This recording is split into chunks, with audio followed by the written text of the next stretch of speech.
right, buying on eBay, is it safe? Well, what is eBay, first of all? There may be somebody out there who hasn't used it yet. It's a global online auction company. It facilitates either business to consumer or consumer to consumer sales on its website. The products offered can be brand new or used. After Amazon, eBay is the largest e-commerce platform in the world, available in over 180 countries. It's a top destination for selling new and pre-owned electronics, cars, clothes, and collectibles, just to name some of what is offered. And as of the fourth quarter in 2018, eBay lists more than 179 million active buyers. Now, I'm going to just talk a little bit about bidding. And actually, I was familiar with how bidding worked before eBay in the case of selling rare 45 RPM records. And this is the process that it used to take. A seller would write or type out a list of records, including gradings as to the quality, make copies of that list, and then mail it to the known potential buyers that he might have on his buyers list with a bid date deadline. Mailing, snail mail. Then the buyer writes back with snail mail with a bid amount. And then the seller determines the winner by the highest bid amount and requests payment. The buyer would send the seller a check that had to be deposited and wait until it was cleared, and then the seller sends the record to the buyer. If there were no issues, this process could take 2 or more months. Now, how bidding works today with eBay, and I'm sure, and then this is for all kinds of products. The seller posts on eBay photos of the 45 RPM record with a written description as to the quality of the playing surface and label, a starting bid amount, and an expiration date, typically a week's time. Bidders enter the highest amount they're willing to pay, and the highest bid amount wins when the bidding time period ends. The seller gets paid quickly, often immediately, via PayPal or another secure method, and when that is confirmed, the seller packs and ships the record to the buyer. The entire process can be completed in about 10 days' time versus a couple of months in the other direction. So the question is, buying on eBay, is it safe to do? I used to be asked this question often when I was teaching beginners computer classes at the college. Is buying from strangers on eBay safe? In other words, will I get the product that is being offered? Well, I've been buying on eBay for well over a dozen years and have never lost money or been disappointed with my purchase. Many items being offered for sale come from business type entities, but a large percentage include individuals like you and me. So here are the things you need to keep in mind. When you find what you want to buy or bid on, you should, number one, check the seller's recent feedback ratings from past sales. I'll only consider bidding when the 4 criteria rating for item as described, communication, shipping time, and shipping and handling charges are above 90%, maybe even a little bit higher than that. Number 2, read the complete item description.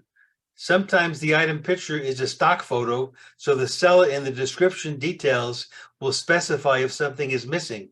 Example, a charger cord, or slight damage, maybe scuff marks that would not show up in the stock picture. And 3, when you find what you want to buy or bid on, remember that if a problem occurs, the buyer has eBay's buyer protection plan to fall back on. This is a free program that basically says if an issue arises, eBay will step in to ensure the buyer gets the product they ordered or a refund of the payment made, including any prepaid postage. Now, do I personally trust buying on eBay? How about this? I purchased a 9-year-old Class C motorhome 11 years ago, and I'm still using it after putting over 30,000 vacation and camping miles on the vehicle. eBay Motors is where you'll find new and used vehicles, as well as all types of automotive parts. In addition to cars and trucks, you'll find motorcycles, boats, even electric and hybrid vehicles. So I'm going to tell you about my 2 recent eBay bids and purchases. So I've been a fan of using Windows Hello facial recognition and other biometric technology instead of passwords. Even my 10-year-old Hewlett-Packard Entertainment laptop that contains my entire music collection uses fingerprint ID for sign-on.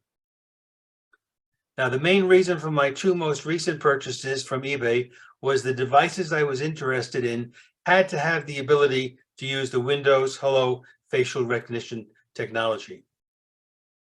So the first one was a Microsoft Surface Laptop 3. Now, the Surface Laptop 3 I bid on was released in 2020, so it was 2 years old. It originally came out as a Windows 10 PC and then was upgraded to Windows 11 Pro. Now, the model I purchased continues to be available new on Amazon, and as well as a discounted refurbished model for $389. Amazon also sells the Surface docking station for $137.45. So if I were to buy both the refurbished laptop and the docking station, I'd spend $526.45 on Amazon. But on eBay, the total cost to me for both was $300. My bid won at $285, and then I paid an additional $15 for shipping, and I got both the laptop and a docking station. I also wanted to upgrade the desktop webcam. I wanted to upgrade it to a premium model that would include a better microphone and have better illumination without the need to add more physical lighting to my office. Now, Logitech Pro 4K webcam on Amazon, that's probably their best webcam, sells for $149.99. One of the very few well-known brand name webcams that works with Windows Hello facial recognition. So that would be $149.99 on Amazon. I got it for $122.90. Not as big a saving as before, but every $25, $27 is worth it to me. I got a brand new Logitech Pro 4K webcam, brand new in a sealed package. We were able to open it up, put it on top of my desktop monitor, and that's what I'm using right now. So my final thoughts on using eBay: it is safe to use, especially for the buyer. It is fun and really a bit exciting as the seconds count down to see if you have the winning bid. It can save you money if you do your research and due diligence for the product you are interested in.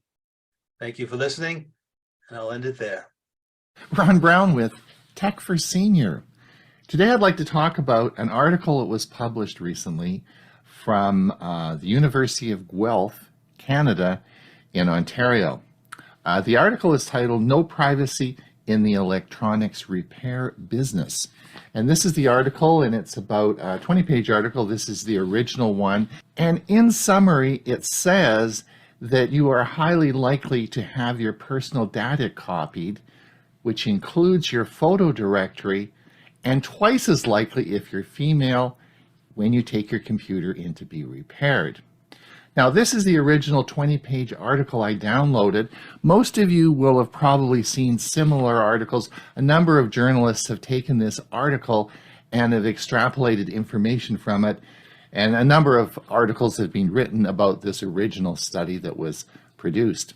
Today I want to talk about what I'm going to call the risk factor, because out of the summary of this very lengthy document, it became obvious that when people take their computers in to get them repaired, they don't think about what data they have on their computer, which is a big risk factor and may have significant implications on your interest in having your computer repaired versus purchasing a new one.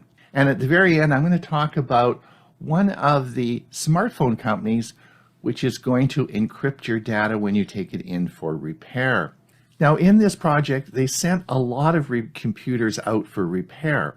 They sent them to big box stores, medium-sized mom and pop organizations, and smaller ones. So there was a cross-section of computer repair services that they analyzed.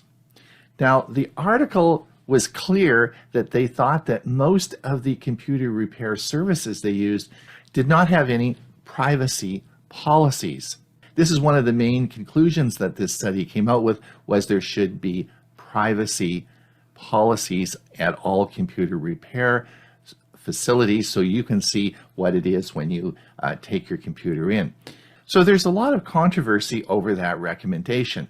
And I'm going to link a YouTube video from a computer repair expert, Louis Rossmann, in the link below. And I would encourage you to watch this video.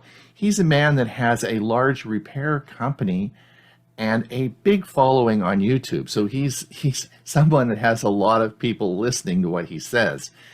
And he says one thing. He says a creep is a creep. And he said, when you take your computer into a repair shop, it is not possible to observe everybody that is working on your computer. And by nature of computers, particularly PCs and laptops, they need to have access to your files to be able to sort out the problems. And he said, again, a creep is a creep and you can't stop them. So most people, when they look at computer repairs, they have to figure out whether it's worth repairing the old computer or whether they need to buy a new computer. And what you have to do is factor in what we're going to talk about as a risk factor. Now let me give you 3 examples to demonstrate this. Let's take a fictitious couple, Mary and John. They're both 25 years old. They just have graduated and got their first contract as teachers in a community high school.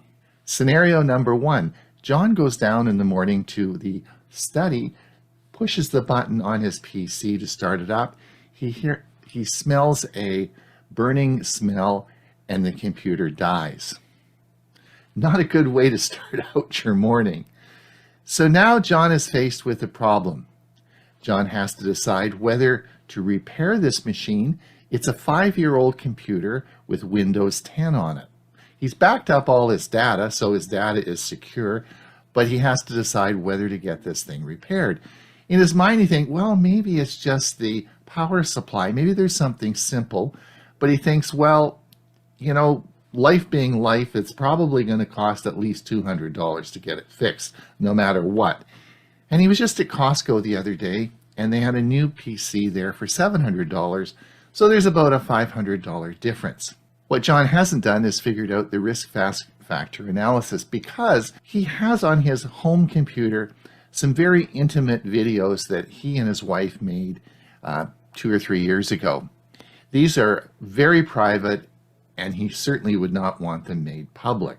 If he takes his computer into the computer repair service and those got copied and put up on the internet, it could certainly affect both their jobs. Of course, he did nothing wrong, and of course they could sue the computer repair company. But as Louis Rossmann says, once the information is out there on the internet, it's gone. You can't control it. And of course, high school students being what they are, it would certainly be all over and very embarrassing.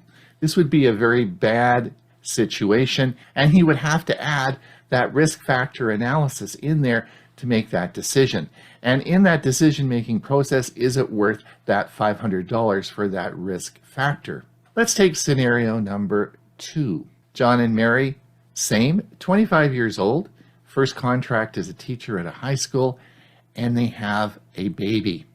And this is 1 year down the road, and they have a whole bunch of baby pictures, as most parents do. Lots of baby pictures.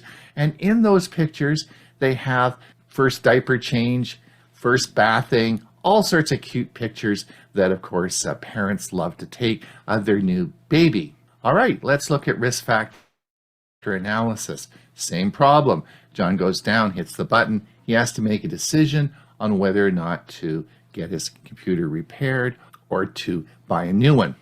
He does not have any pictures or videos like we talked about in scenario 1, but he does have all his baby pictures on the PC. All right, he takes the PC in to get it repaired. The repair service then scans the drive for images of children. They, of course, find a lot of naked images of babies, and they call the police, and the police come in and confiscate the computer. John and Mary are notified that they're now under investigation for child pornography. Not an uncommon situation. You may laugh at this, but this actually happens on a fairly regular basis. Now, of course, they did nothing wrong, but they're under investigation. This could have significant implications on their teaching contracts and, of course, the anxiety and worry about this. So that's another risk factor analysis you have to consider before you take that computer in to a service depot. Let's take scenario number 3. Let's say it's still John and Mary. Let's say it's the same as scenario 2, but it's their S22 Samsung phone. Their new phone they just spent $1,500 on. John drops it and it has a cracked screen and they have to take it in. Now they'll get the screen repaired. Now this is sort of a no-brainer because nobody's going to throw out a brand new $1,500 phone. John takes it in to get repaired, and again the same situation occurs, is that the data on that phone can be accessed, particularly the photos. So you're back to square one in what are you going to do to protect your data. So let's come back to the original research article, No Privacy in the Electronic Repair Industry, which is a recent study just published by the University of Guelph in Ontario, Canada. And in this study, they took a number of computers and they put on their software that was able to detect whether a file had been accessed or copied. They then sent the computers out to a wide variety of computer repair services, big box stores, medium stores, and also mom and pop organizations. And they found across all levels of repair services access to personal files, particularly photos. Also, they were also looking for audio files, MP3, and those were frequently copied as well. The other striking thing is if the person bringing the computer in was female, you were twice as likely to have your photo directory copied. This is very disturbing news, and I think something that you have to add that risk factor analysis into your own device before you take that in for repair. Sending your phone for repair can raise inhibitions, and rightly so.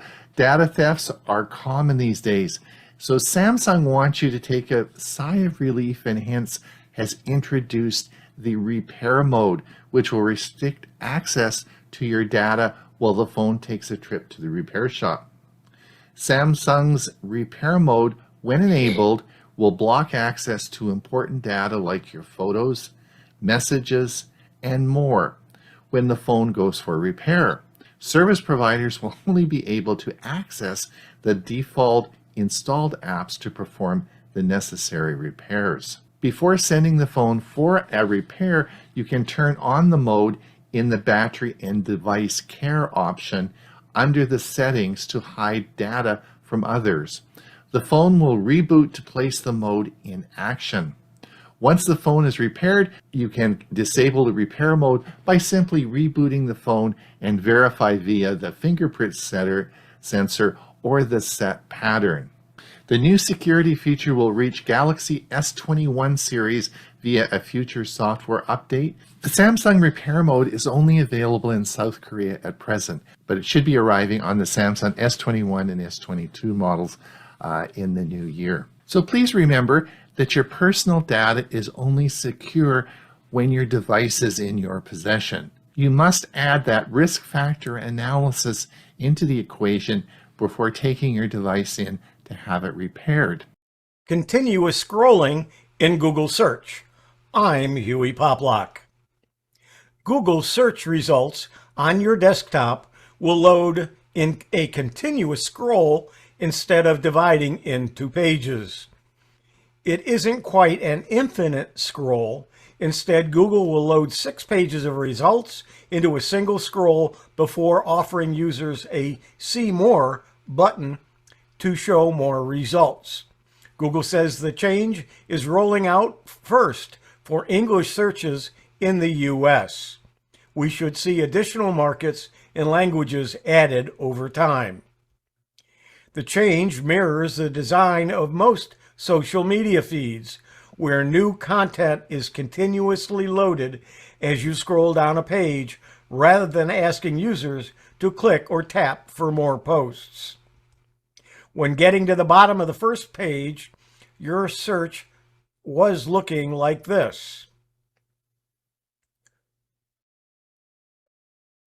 New content now is continuously loaded as you scroll down a page rather than asking users to click or tap for more posts. Ideally, it will make searching quicker, and it should make it less important for websites to be on the first page of search results.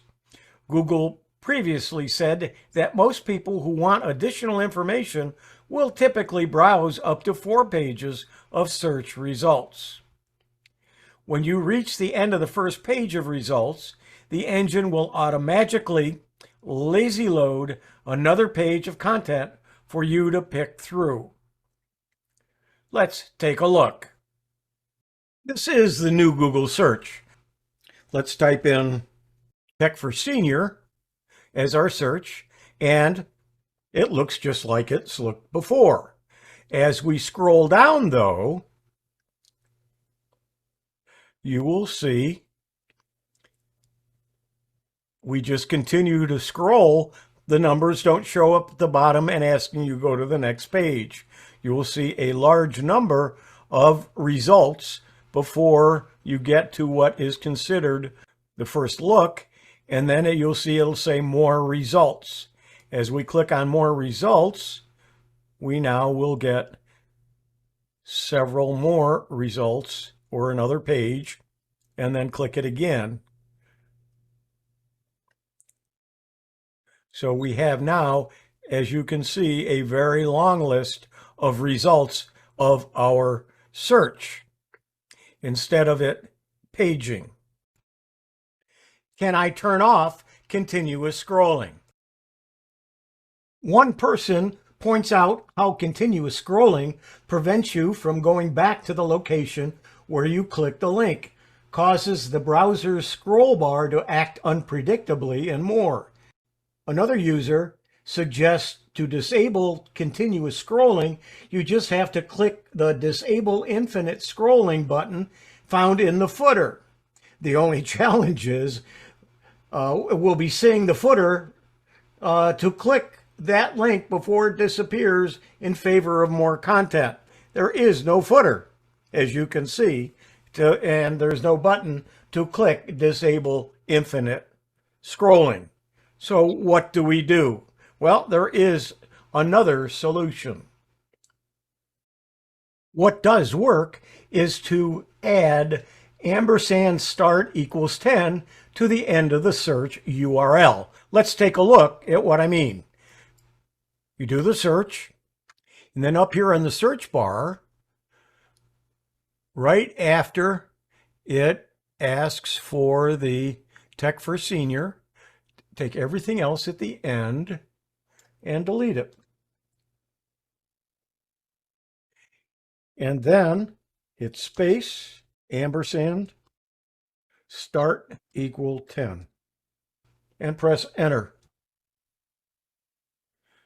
And what you'll see is it starts at page 2 instead of page 1, so you miss the first several results. But if you go down to the bottom, you will now see the old numbering system. You'll see you're on page 2. You can go back to page 1 and see what you've missed.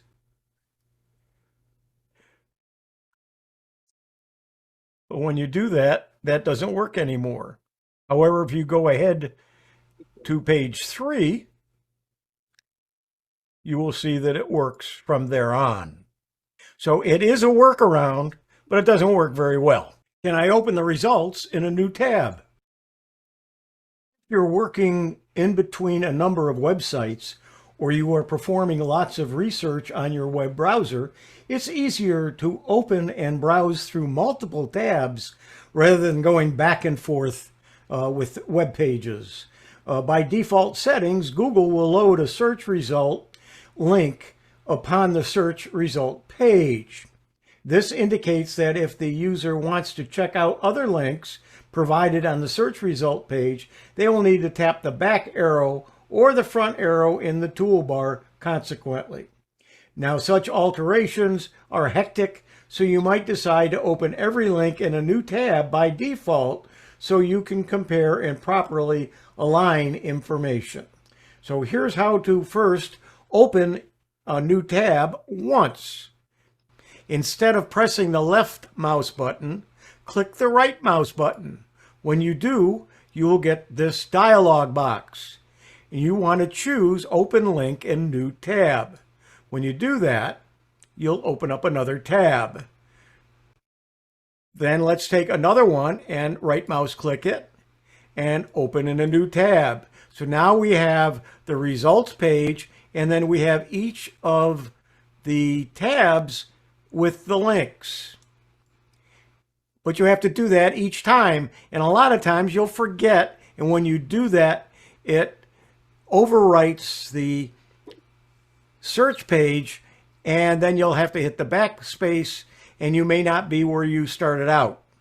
So let's look at another alternative. Let's change the default setting. With this method, all checked on search results will open in a new tab by default. Now, in order to do that and get to the settings, what you want to do, even if you open to your own Google page, you want to go to google.com.